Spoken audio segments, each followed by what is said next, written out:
बोलिए श्री कृष्ण भगवान की जय, श्रीमन नारायण भगवान की जय। राधे राधे, जय श्री कृष्णा।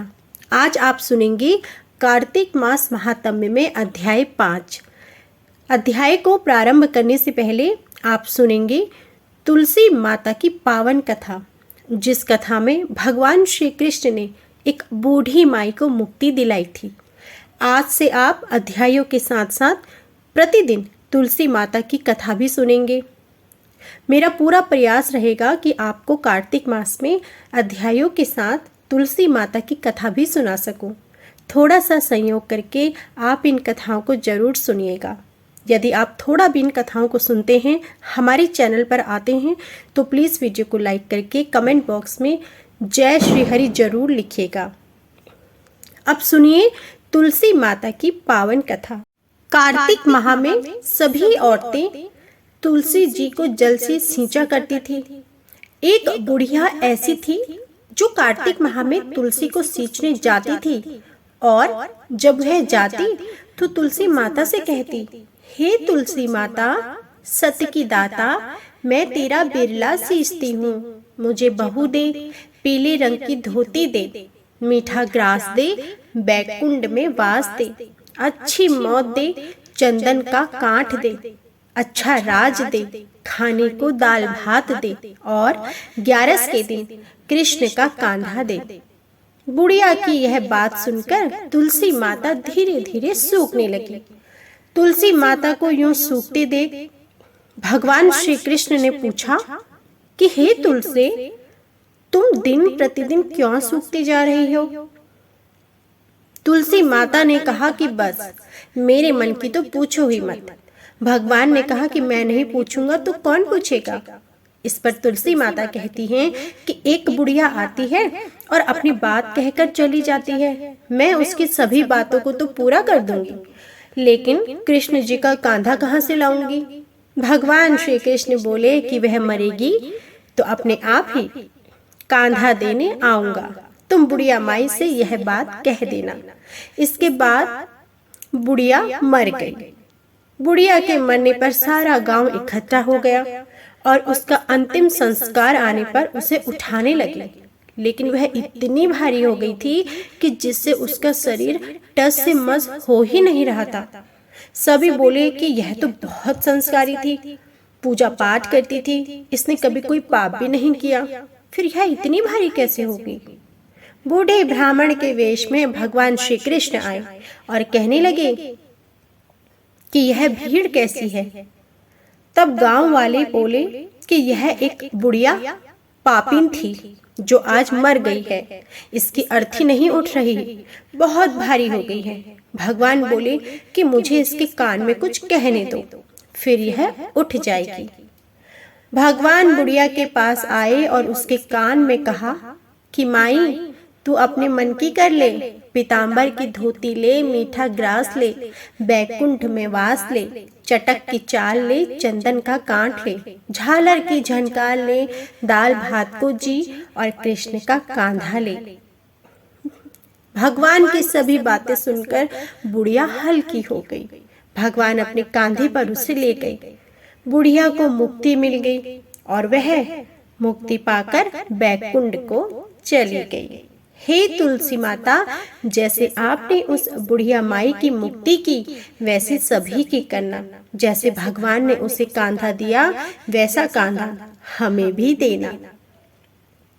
प्रेम से बोलिए तुलसी माता की जय। अब सुनिए कार्तिक मास महात्म्य में अध्याय 5। अध्याय 5 में आप सुनेंगे कार्तिक में तुलसी वृक्ष के आरोपण और पूजन आदि की महिमा। ब्रह्मा जी कहते हैं कार्तिक मास में जो विष्णु भक्त पुरुष प्रातः काल स्नान करके पवित्र हो, कोमल तुलसी दल से भगवान दामोदर की पूजा करता है, वह निश्चय ही मोक्ष प्राप्त कर लेता है। जो भक्ति से रहित है, वह यदि स्वर्ण आदि से भगवान की पूजा करे तो भी वे उसकी पूजा ग्रहण नहीं करते। सभी वर्णों के लिए भक्ति ही सबसे उत्कृष्ट मानी गई है। भक्तिहीन कर्म भगवान विष्णु को प्रसन्न करने वाला नहीं होता। यदि तुलसी के पौधे पत्ते से भी प्रतिदिन भक्ति पूर्वक भगवान की पूजा की जाए तो वह स्वयं आकर दर्शन देते हैं।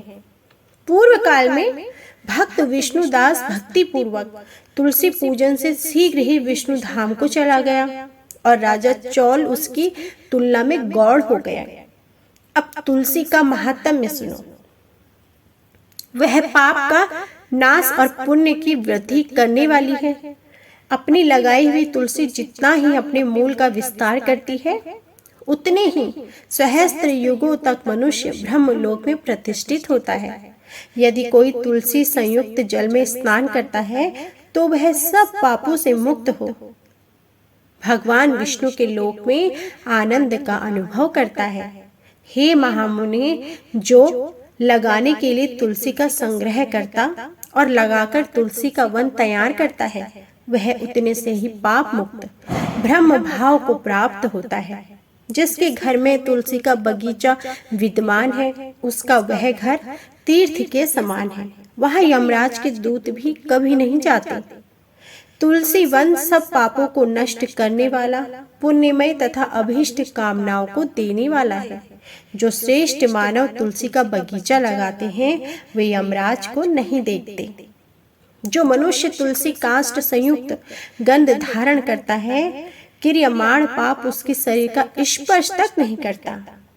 जहाँ तुलसी वन की छाया होती है, वहीं पितरों की तृप्ति के लिए श्राद्ध करना चाहिए। जिसके मुख में, कान में और मस्तक पर तुलसी का पत्ता दिखाई देता है, उसके ऊपर यमराज भी दृष्टि नहीं डाल सकते। फिर दूतों की तो बात ही क्या है। जो प्रतिदिन आदर पूर्वक तुलसी जी की महिमा सुनता है, वह सब पापों से मुक्त हो ब्रह्मलोक को जाता है। पूर्व काल की बात है। कश्मीर देश में हरिमेधा और सुमेधा नामक दो ब्राह्मण थे, जो भगवान विष्णु की भक्ति में संलग्न रहते थे।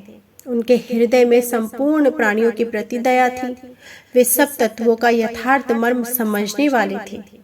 किसी समय वे दोनों श्रेष्ठ ब्राह्मण तीर्थ यात्रा के लिए चले गए और जाते जाते किसी दुर्गम वन में वे परिश्रम से व्याकुल हो उठे। वहां उन्होंने एक स्थान पर तुलसी का वन देखा।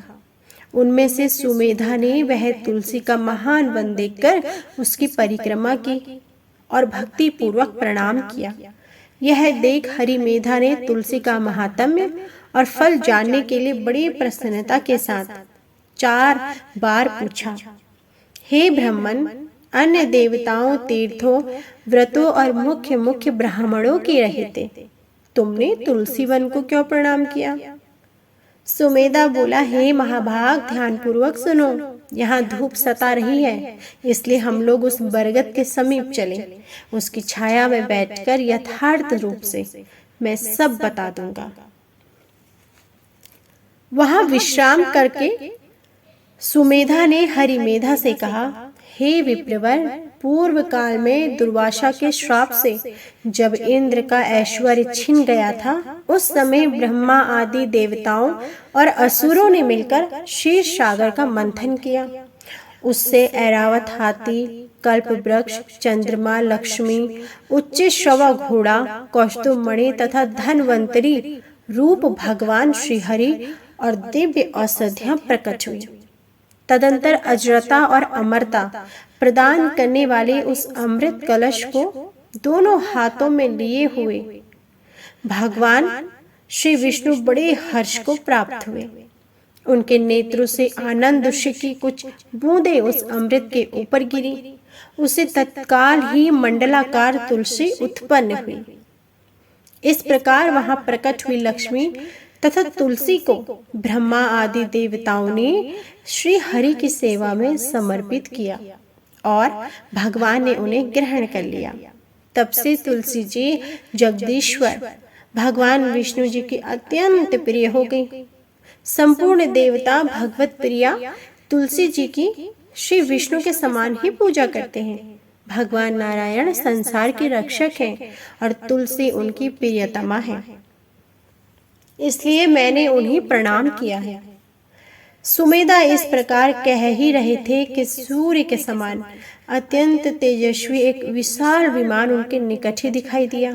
उन दोनों के आगे ही वह बरगद का वृक्ष गिर पड़ा और उससे दो दिव्य पुरुष निकले जो अपने तेज से सूर्य के समान संपूर्ण दिशाओं को प्रकाशित कर रहे थे।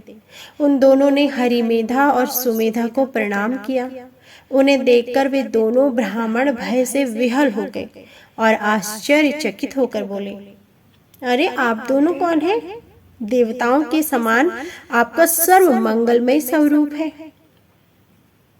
आप नूतन मंदार की माला धारण किए कोई देवता प्रतीत हो रहे हैं। उन दोनों के इस प्रकार पूछने पर वृक्ष से निकले हुए पुरुष बोले, हे विप्रवरो, आप दोनों ही हमारे माता पिता और गुरु हैं, बंधु आदि आप ही दोनों हैं। इतना कहकर उनमें से जो ज्येष्ठ था वह बोला कि मेरा नाम आस्तिक है, मैं देवलोक का निवासी हूँ। एक दिन मैं नंदन वन में एक पर्वत पर क्रीड़ा करने के लिए गया।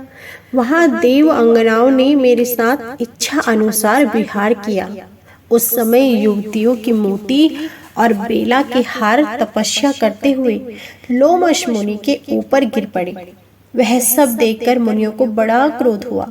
उन्होंने सोचा, स्त्रियां तो परतंत्र होती हैं, अतः यह उनका अपराध नहीं है। यह दुराचारी आस्तिक ही श्राप पाने योग्य है। और ऐसा निश्चय करके उन्होंने मुझे श्राप दिया। अरे तू ब्रह्म राक्षस होकर बरगद के वृक्ष पर निवास कर रहा है। फिर मैंने विनय पूर्वक जब उन्हें प्रसन्न किया तब उन्होंने इस श्राप से मुक्त होने की अवधि भी निश्चित कर दी। जब तू किसी ब्राह्मण के मुख से भगवान विष्णु का नाम और तुलसी दल की महिमा सुनेगा तब तत्काल तुझे उत्तम मोक्ष प्राप्त होगा। इस प्रकार मुनि का श्राप पाकर मैं चिरकाल से अत्यंत दुखी हो इस वट वृक्ष पर निवास करता था। आज दैववश आप दोनों के दर्शन से मुझे निश्चय ही ब्राह्मण के श्राप से छुटकारा मिल गया। अब मेरे इस दूसरे साथी की कथा सुनिए। ये पहले एक श्रेष्ठ मुनि थे और सदा गुरु की सेवा में ही लगे रहते थे। एक समय गुरु की आज्ञा का उल्लंघन करके ये ब्रह्म राक्षस भाव को प्राप्त हो गए, किंतु आपके प्रसाद से इस समय इनकी भी ब्राह्मण के श्राप से मुक्ति हो गई। आप दोनों ने तीर्थ यात्रा का फल तो यही साथ लिया। ऐसा कहकर वे दोनों उन श्रेष्ठ ब्राह्मणों को बार बार प्रणाम करके उनकी आज्ञा ले प्रसन्नता पूर्वक दिव्य धाम को चले गए। तत्पश्चात वे दोनों श्रेष्ठ मुनि परस्पर पुण्यमयी तुलसी की प्रशंसा करते हुए तीर्थ यात्रा के लिए चल दिए। इसलिए भगवान विष्णु को प्रसन्नता देने वाले इस कार्तिक मास में तुलसी जी की पूजा अवश्य करनी चाहिए। तो यह था आज का संपूर्ण अध्याय। इससे आगे की कथा आप हमारी अगली वीडियो में जरूर सुनिएगा। जय श्री हरि।